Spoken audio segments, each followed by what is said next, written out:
নমস্কাৰ বন্ধুসকল, বিডি ব্লগ চেনেলত আপোনালোক পুনৰবাৰ এটি নতুন ভিডিঅ'লৈ স্বাগতম জনালোঁ। আৰু কেইদিনমান আগতে মই এটা ভিডিঅ' আপলোড দিছিলোঁ, যিটো ভিডিঅ'ত মই কৈছিলোঁ আৰু দেখুৱাইছিলোঁ আমাৰ অসম আৰক্ষীৰ বিষয়ত থকা এজনে নিজে গান লিখি ষ্টুডিঅ'ত গৈ পেলাই গাই আহিছিলে। আৰু সেই গানটো ৰিলিজ হোৱাৰ সময় আহি পাইছে।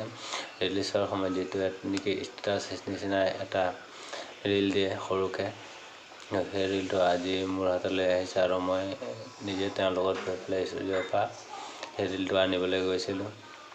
তো আৰু অহা 2-3 দিনৰ ভিতৰত মোৰ এই চেনেলটোতে গানটো দিম বুলি কৈছে।